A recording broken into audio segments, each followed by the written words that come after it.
What's up, guys? Welcome back to Newswave. So yesterday, the floodgates open for Microsoft. They were supposed to, according to Phil Spencer anyway, announce a lot of this stuff next week. The Series S leaks out online, and they said, you know what? Just put it all out there. And they did. We have official pricing, release date, pre-order dates, as well as different ways you can pay for the systems and some demonstrations as to what that $300 Series S can do. And it's pretty impressive. A lot of things to go over there. We even had third-party games change their release date, moving the games up so that they could be there for the launch of these platforms. Crazy stuff right now. Also, those 4K reports for the Switch, they're back again. We're gonna go over that because there's new information here that really could be pointing to a Switch revision, but how would they do 4K? That's really the big question here. Also, AMD is finally telling us when we can look forward to seeing their RDNA 2.0 cards, as well as their Zen 3 processors. As always, guys, if you enjoy these videos, make sure that like button helps out a ton. And if you're brand new here, hit that red subscribe button down below as we head towards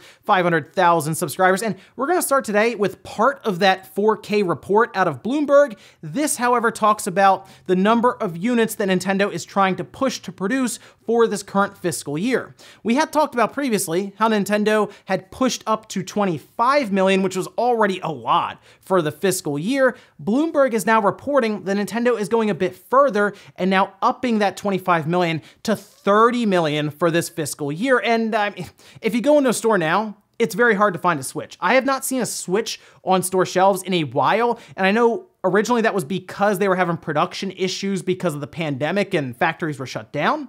But now everything apparently is getting back to normal when it comes to the factories and producing these systems. So it looks like Nintendo's just saying, well, Animal Crossing is selling everything out, and we still are going to try to stock and sell Mario 3D All-Stars, and then a Zelda game. I know it's a Warriors game, but it's still a Zelda game in November. And then in February, we're going to be selling Mario or 3D World. Those are some pretty big first-party titles to be pushing alongside of Animal Crossing. There'll be some Pokemon marketing alongside the DLC. Who knows when Pokemon Snap comes out? That could fit into this fiscal year that ends March 31st. So yeah, they definitely need to get more Switches out there. And 30 million, by the way, is a lot. I think that's more than the Wii ever sold in 1 year on its own as well. So big things happening for the Switch right now. We also got a really big announcement yesterday for Game Pass Ultimate, specifically that EA Play will become a part of it. This was really surprising, and it's very impressive, by the way, at the value proposition that's been added here to Game Pass Ultimate. Let's go over here to the news.xbox site where it says, today we're excited to announce the next step in this journey. We are teaming up with Electronic Arts to provide Xbox Game Pass Ultimate and PC members, that's important by the way, with an EA Play membership at no additional cost starting this holiday. This means Ultimate members can enjoy EA Play on Xbox One, Xbox Series X, S, Windows 10 PCs,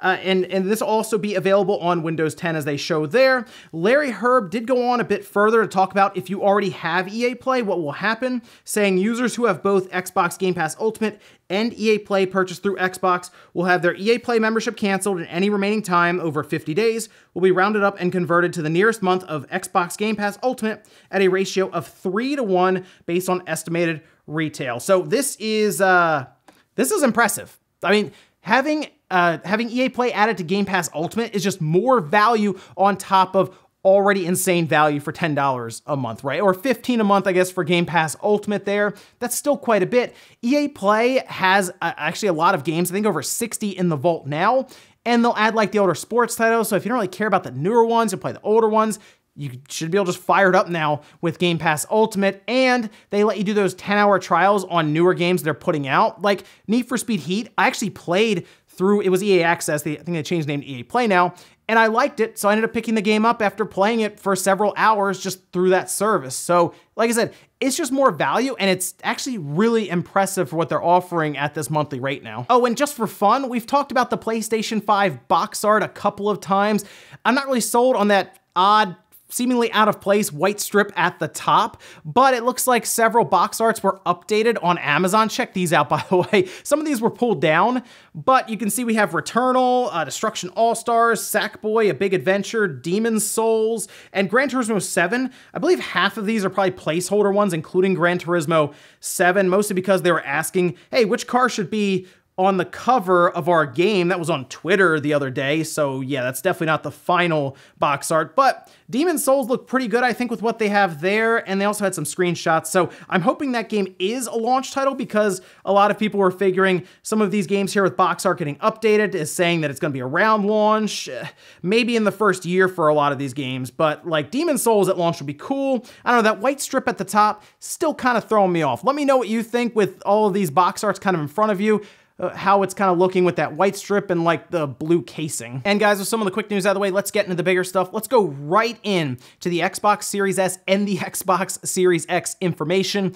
There is a lot of it. Of course, the Series S leaked, and from there, a ton of stuff just started to get put out there by Microsoft. Let's go to a tweet that they put out that summarizes it very well. You can see here, Xbox Series X, $499, Xbox Series S, $299, and the release date is indeed November 10th. That would be a Tuesday, which is very interesting, not a Friday. But that could also mean that you'd see the PS5 try to work its way around that as well, maybe that Friday on the 13th or something.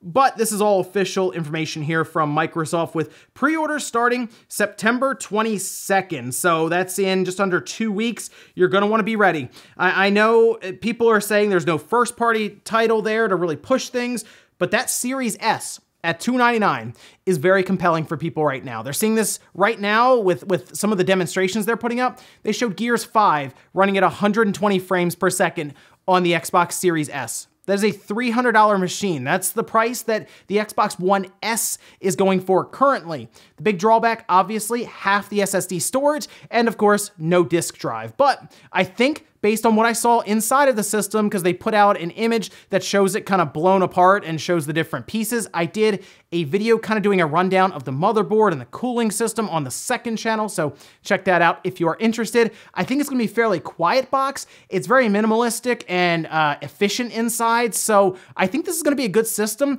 even as a secondary device for people. If you have maybe a PC and you want something in your room and you're leveraging Xbox Game Pass Ultimate, this actually makes sense for like a bedroom set or something. Now, on top of that, we had several games start to announce dates around this launch date here from the Series S and the Series X. We of course know that Dirt 5 is going to be coming out just a few days before the Series S and the Series X. They just wanted to remind us that it will be available on launch for both of these systems, and there will be that free upgrade path. If you buy it on your Xbox One, you'll just be able to upgrade for free from that system to the Series S and the Series X. But then, on top of that, we also have Yakuza Like a Dragon that is moving up now, because remember, it was originally November 13th. They're moving it up now to November 10th to be there and available, ready to go. That is going to be a next-gen exclusive, timed exclusive for the Series X and S, and seems to now even be launching ahead of other platforms. We also had Gears Tactics getting announced for November 10th as well, on top of all of that information. We then had Assassin's Creed Valhalla say that they are moving their release date up to launch alongside of the Xbox Series X. And get this, originally they said it's gonna be 4K 30, cinematics, you know, all of that stuff, right? We don't know if we can make it work. Now it's 4K 60. We've seen the load times. Apparently, Outer Worlds loads significantly faster, even on that Series S, going from like 43 seconds down to just 12 seconds straight up booting. Like it's super impressive to see the jump with an SSD, obviously, for games that aren't even optimized to use it. But then we see this $300 box doing 120 frames in Gears. We're hearing about 8K potentially being available even around launch for the Series X. It's impressive stuff right now for the pricing at $500. But let's say you're not going to be able to pay upfront for it. Well, Microsoft is doing their Xbox All Access, and the idea here is to get you the system without you having to pay all of that money up front. Now we can jump over here to the Xbox All Access website that shows the Xbox Series X at $35 a month. That's for 24 months, and it does come with 24 months of Xbox Game Pass Ultimate. The idea here is you will basically be financing and paying the system off over time. The Series S at $25 a month would be the same 24 months of Xbox Game Pass Ultimate that comes with it. In fact, if you add those up, it appears to come out to less than what the system would be upfront with Game Pass Ultimate. That's very odd, isn't it? But it looks like all the big box retailers will, for the most part, be participating in this, as well as GameStop. So if you go there and everything checks out, you should be able to leave with an Xbox Series X and the Series S without having to pay the $500 or $300, and you go home with Game Pass Ultimate that we just talked about getting EA Play on top of it. Microsoft's biggest thing here is they don't have that big first party Halo Infinite. They are pushing the value proposition heavily right now. The Series S makes a lot of sense for a parent that is buying for their kids or kid for Christmas, and you could do something like this where you finance it for $25 a month and it's just, you're ready to go, right, for the holidays. Or you just go out, buy it, and then you pick up Game Pass Ultimate. Maybe you don't want to finance, but you just want to pick up a cheaper system. This will still play the same games. In fact, what's interesting about the Series S, because it shares the exact same CPU and frequency with the Series X, it technically has a faster CPU, the Series S system, than the PlayStation 5. GPU obviously well behind, but that's kind of weird to think about, isn't it? This $300 system that Microsoft's putting out that apparently they are losing some money on, according to Jeff Grubb from what I saw, is going to have a better CPU, at least higher clock CPU than the PlayStation 5. Microsoft definitely is pushing as hard as they can to get these systems into people's households, and we'll see if it pays off this holiday. Next up, let's talk about the Nintendo Switch and this revision that keeps getting brought up. To be fair, it keeps getting brought up by Bloomberg, although we did have the Economic Daily News bring it up as well. But this is once again Takashi Machizuki, who is bringing up the idea that Nintendo is exploring a 4K Switch in some way. That doesn't necessarily mean that they're going to drop this ridiculous chip into a handheld that's going to get like a half hour of battery or something, or even design a console on its own without the idea of the hybrid nature of the Switch. It could be that it would use AI upscaling or DLSS, for example, to get there. But according to Machizuki at Bloomberg, according to several game developers familiar with Nintendo's plans, they are telling them to have their games ready for 4K. It would be odd for Nintendo to ask this if they weren't planning on a Switch revision. The current Switch systems wouldn't be all of a sudden, oh, it's DLSS enabled, you're good to go. They would be designing a system around that idea and using deep learning and AI to upscale their games. That's probably the path they would go if this is to be believed. Now, this is in the same report and I guess same place for the information when it comes to the production numbers, and that seems to make sense. But this is the second report that Machizuki has done with Bloomberg on the idea of a Switch revision that seemed to happen after the Economic Daily News put out their report when they were talking with manufacturers and suppliers that were doing orders. So something does at least appear to be happening. I'm not ready to say that, oh, Nintendo's actually going to do a 4K Switch. I would like to see NVIDIA and Nintendo get together and create a Tegra chip that is able to do DLSS, whether they add tensor cores or do some other customization to the chip. I think they would still use the chip now, which is really funny. They would just customize this X1 to death. It's really weird to think about that, but I feel like they might add, if they were going to do it, add some RAM, keep the same CPU itself so that compatibility is the same across the board for the most part for developers, and then add a way for DLSS to take place, and then they would get a 4K image upscaled through AI deep learning. That to me is like the most likely path if this happens. Now, I want to point out Machizuki has had some odd reporting in the past, okay, leading up to the Switch's release. I think he was talking about like 1440p at one point. It was kind of all over the place there, but he's also had some things right. So it's something to keep an eye on. And hey, if it's going to happen at the beginning of next year, we should know in like 4 or 5 months. Nintendo would probably announce it like 30 days before it comes out. Next up, let's talk about the RTX 3080. I'm getting pretty excited. We're about a week away from it launching, and I guess pre-orders are going to go up soon. We'll see, because I feel like they are going to sell out very, very quickly. And now we're starting to see some benchmarks leak out, maybe a little early before embargo. It was put up online and then it was pulled down. However, a couple of people over on the NVIDIA Reddit managed to capture some of the tests, and you can see them here. And it does show Far Cry 5 4K Ultra, for example, 62% gain over the 2080 Super. The reviewer did not appear to compare the 2080 Ti for these tests, but still it gives us a bit of an idea as to the jump we could see with that 3080. Borderlands 3 at 4K, for example, with crazy settings, 56% gain. Assassin's Creed Odyssey at 4K at 67 frames per second, and then of course Forza Horizon 4 4K at 147 frames. Those are all impressive numbers, but then you get down to like Control, which just, I mean, absolutely backhands and beats up different video cards at 90 frames per second with DLSS on, or with it off and ray tracing on, 50 frames per second. Oh, and Death Stranding, a cool 160 to 170 frames per second with DLSS on. You know what? I think these benchmarks are going to sell this card easily. Like when the embargo goes up for reviews and we start seeing these kind of gains and everything looks good with power consumption, heat, and noise, I think that's like my last thing that I'm concerned with slightly. I mean, this is it. This is like the value video card when it comes to the performance that we're getting. If you have a 1440p monitor with a high refresh rate, you should be targeting the 3080 as your video card because this thing will last you quite a while based on the 4K numbers that we're seeing here and the support for DLSS. So yes, I'm on board with it. I'm excited to check it out.